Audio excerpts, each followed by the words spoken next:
तीसरा प्रपाठक 16वां खंड।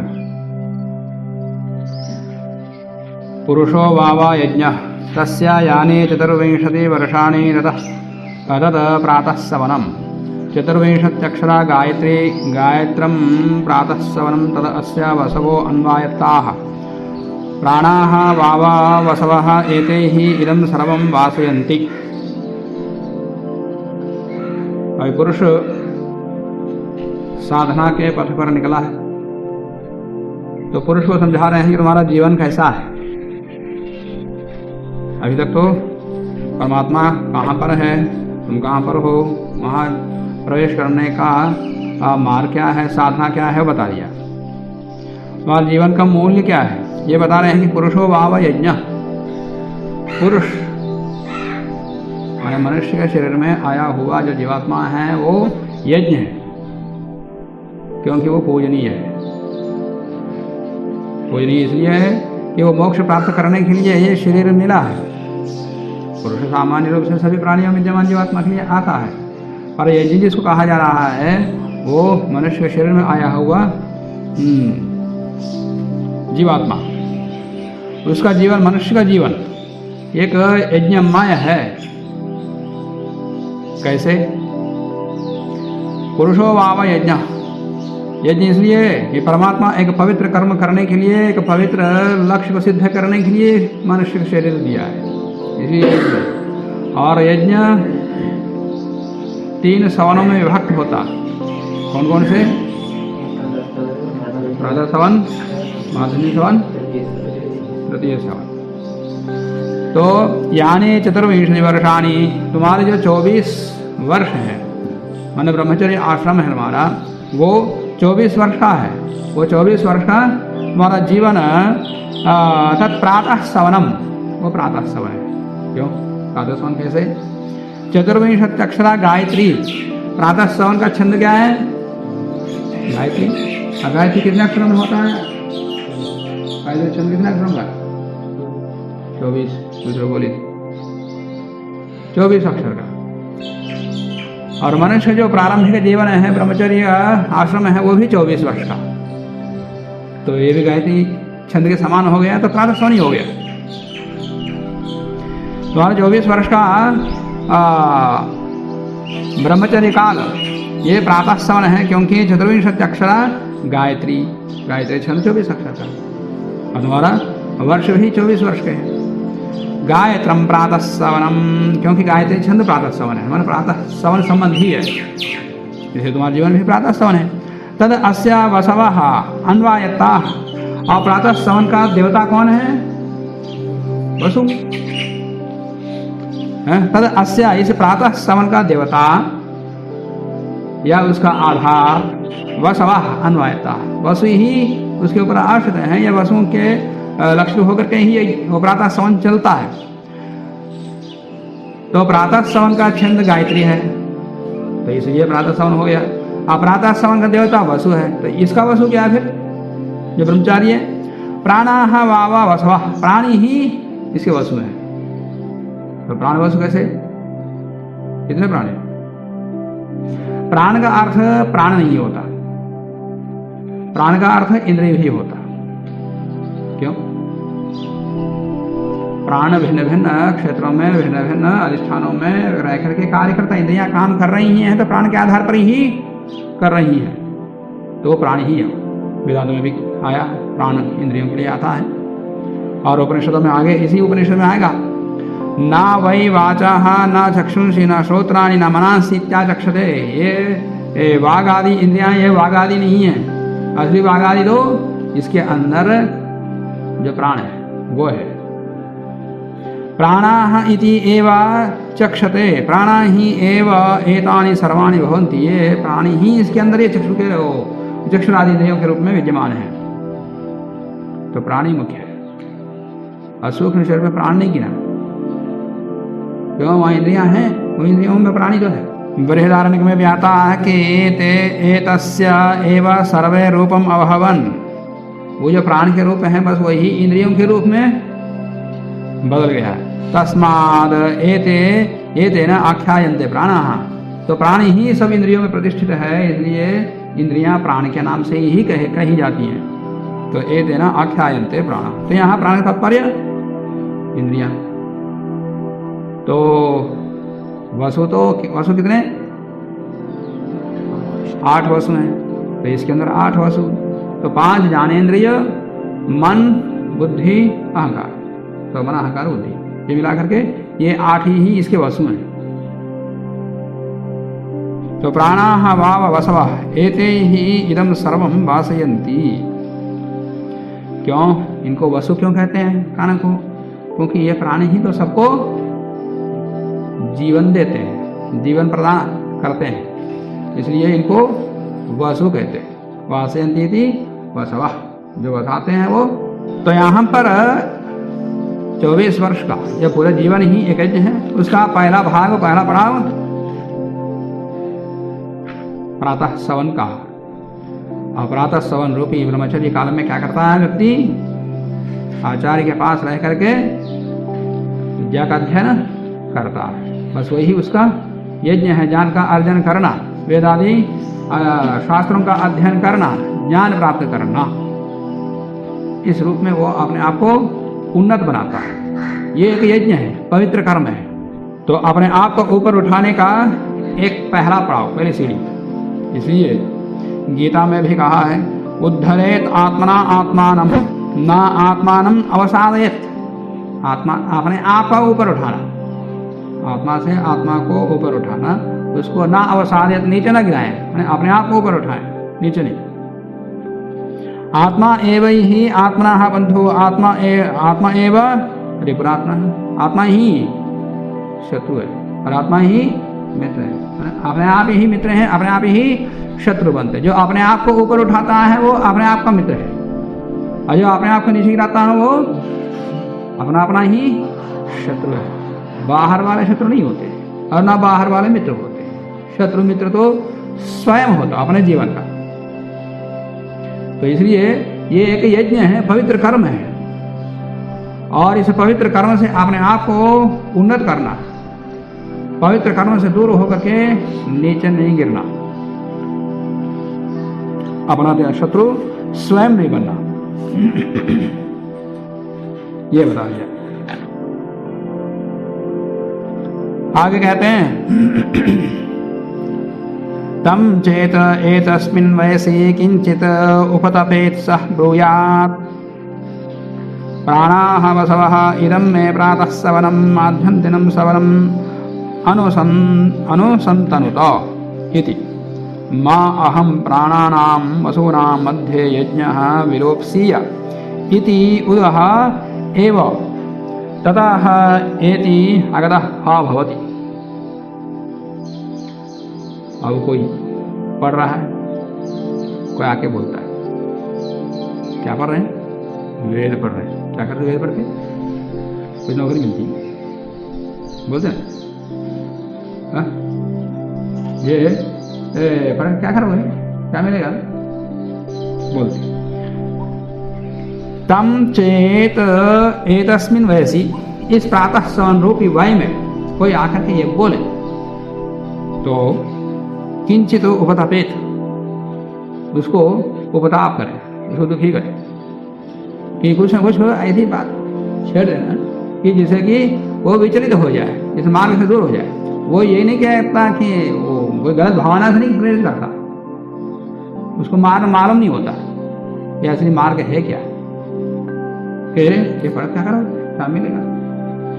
बाहर जाके पढ़ोगे तो नौकरी मिलेगी, पैसा मिलेगा और बढ़िया जी सकते, भिखारी बनना पड़ेगा, भीख मांगना पड़ेगा, ऐसा लोग बोलते। तो ऐसा बोलने में क्या उत्तर देना?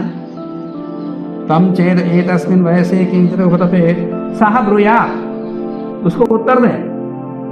क्या उत्तर देना? अगर वो कोई बोले क्या उत्तर देते? लो तो आगे फिर बोले एक बुकल पढ़ के क्या करते? क्या उत्तर देते?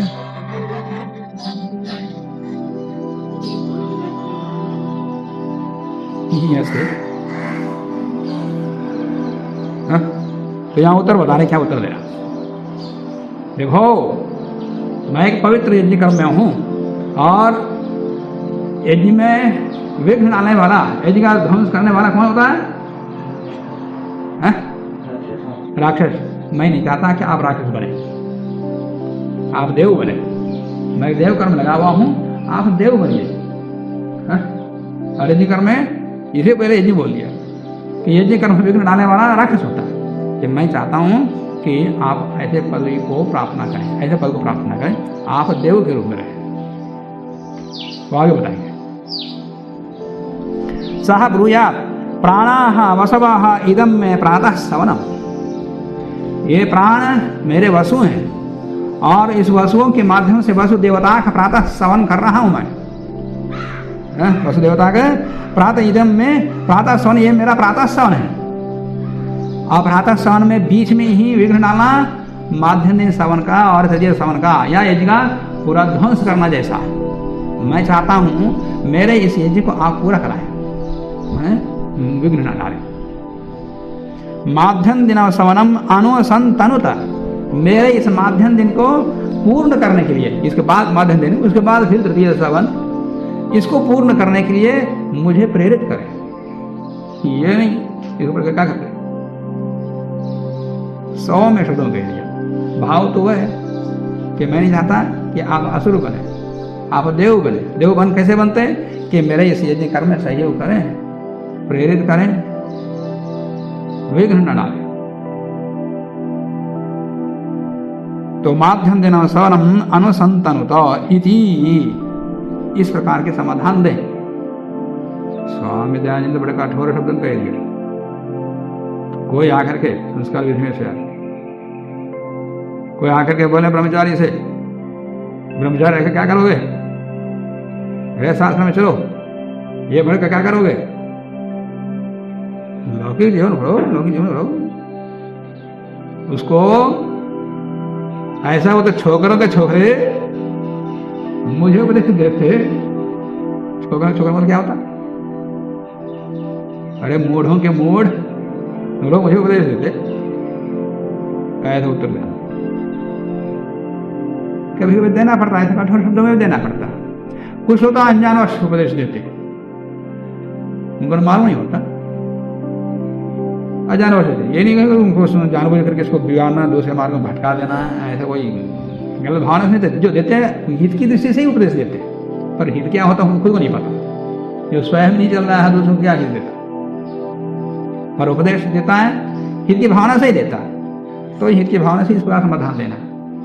और कोई भटकाने के मार्ग से दुष्ट स्वभाव वाले आके भटका देते हैं, तो उसको स्वामी जाने के शब्दों में देना, छोकरा भट कहाँ का कोई मिला है तुमको दुनिया मेरे पास आए भटकाने के लिए। और कोई अज्ञानवश उपदेश देता है तो भी समाधान देना चाहिए। क्यों? जो विद्या में विघ्न डाले वो शत्रु ही होता, वो कोई भी हो। यहाँ तक कह दे नीतिकारों ने, माता शत्रु हो पिता भाई। जो बालक नहीं पढ़ाते वो माता शत्रु है और पिता वैरी है। तो उनके प्रति शत्रु मित्र को और वैरी की जैसा व्यवहार करना है उसको आ जाइए। और जो पढ़ाई में विघ्न डाले वो शत्रु ही है। तो शत्रु के प्रति जैसा समाधान देना वैसा ही समाधान देना, ये सिखाया। मैंने भी ऐसे ही इन सबको पढ़ने से पहले ही वैसे ही घर से निकला, बस कर दिया तो कर दिया। गुरुकुल से घर से भागा, गुरुकुल में गया वहाँ स्वामी जी के पास। तो 12वीं परीक्षा और BE परीक्षा दे के गया था, तो उनका परिणाम आया, रिजल्ट आया। तो पेपर में आता था, पेपर दोनों पेपर लेके आए, रिजल्ट का देख कर शायद मन बदल जाए, आ जाए। तो हमारे पिताजी और भाई दोनों वो पेपर लेके आए। हमारे पेपर की तरफ नजर ही नहीं, अपने पास रखो और ले जाओ। और उल्टा उन्होंने क्या दिया, एक पैंट बुशर पहन गया था, ये लेके जाओ। पहली बार आए थे तो पैंट बुशर में गया था, तो उनको दे दिया, ये लेके जाओ।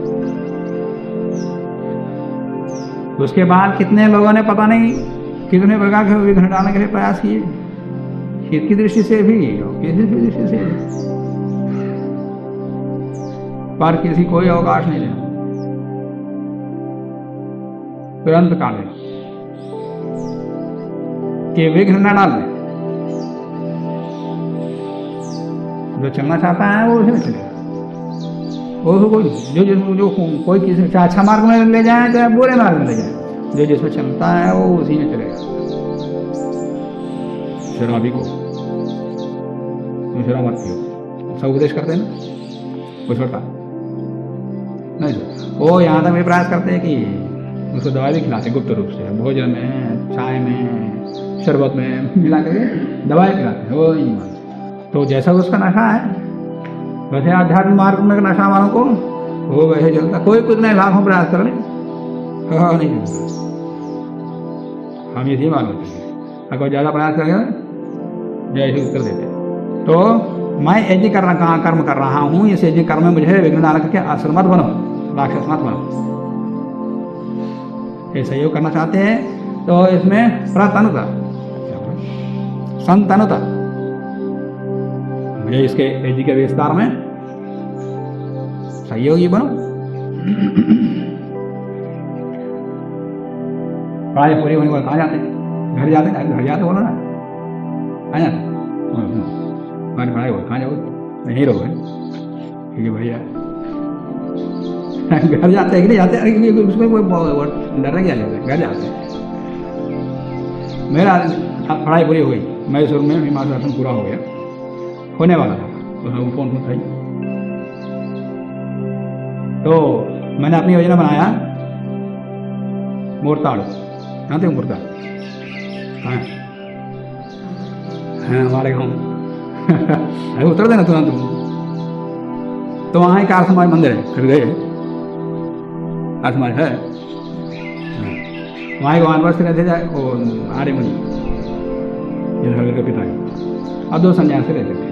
उसको देखा था, 1-2 बार गया था, हर रविवार अच्छा सत्संग चलता, 20-25 लोग आते हैं गाँव वाले, और एकांत गाँव से दूर है, एक वानप्रस्थ से 2 सन्यासी रहते हैं। तो मैं उन लोगों से पत्राचार करके व्यवस्था करवा दिया कि अपने अधिकारियों से बात कर लो कि मैं तात्कालिक रूप से वहाँ आके बैठूंगा। मेरे पास पत्रिकाएं आती थी 4-5, मेजबानी, संदेश, परोपकारी और शायद पत्रिका, सुधानी दी आदि 5 पत्रिका आती थी। उन सबका एड्रेस भी मैं वहाँ के लिए बदलवा दिया, सारी योजना बना दिया। यहाँ आने के बाद मुरली फंस वो इन बिठा दिए। तो मैंने की प्रवृत्ति बता रहा हूँ कि आने से पहले ही उनको पत्रव्यवहार करना, फिर सारी पत्रिकाओं के पते बदलवाना वहाँ के लिए। ये नहीं सोचा घर में जाकर बैठेंगे, घर में बैठे थे जाकर मिलते 5 दिन से 1 सप्ताह रहते, उसे जान तो मेरा मन रुक नहीं सकता, जबरदस्त किया तो 15 दिन। तो वहाँ पर तात्कालिक रूप से व्यवस्था करने के लिए व्यवस्था मार सकता है, एक मार्ग पर चलता है, एक ही मार्ग, एक ही रास्ता, तो उसमें कोई विघ्न डाल नहीं सकता। डालेगा तो कितने प्रकार के डाले। मेरा अध्ययन काल से शुरू से घर से बाहर निकलने वहां से लेकर के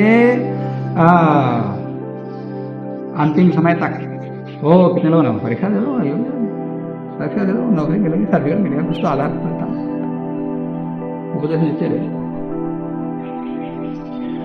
तो उपदेश देने पर उपदेश समाधान ऐसा देना, उपनिषदकारों को भी बताना पड़े ऐसा। तो इदम में प्रातः सवनम माध्यम दिन सवनम अनुसंतनुता, इसके पश्चात होने वाला जो माध्यम सन है अनुसंतनुता, उसको विस्तार के लिए प्रेरित करो। मां अहम प्राणानाम वसूनाम मध्य यज्ञो विलोपसीय, कि बीच में मैं यज्ञ का लोप ना करूँ, यज्ञ को नाश कर दूँ। ऐसे पवित्र कर्म छोड़ करके मैं पापी ना बनूं और उसमें पाप भागी आप भी ना बने। मां हम प्राणानाम वसूनाम मध्य यज्ञो विलुप्सीय इति उदहा एव ततः एति अगदः हा भवति। तो इस प्रकार से मैं आगे बढ़ता हुआ मैं स्वस्थ रहूं, निरोग रहूं, कहने तात्पर्य मैं इस मार्ग में आगे बढ़ूं। बीच में छोड़ना अनादि लक्षण। प्रारब्ध चोत्तम जना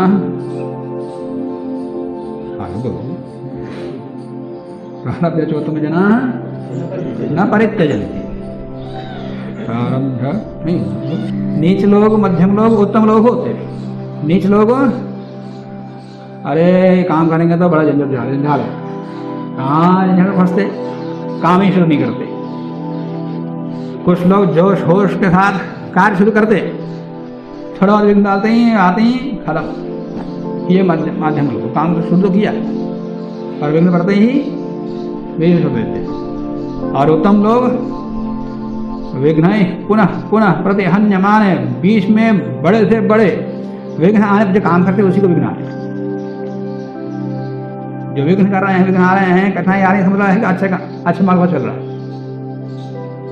नहीं तो बैठने वाले को कुछ विघ्न आते, सुनने वाले को विघ्न आते, कोई विघ्न नहीं आते।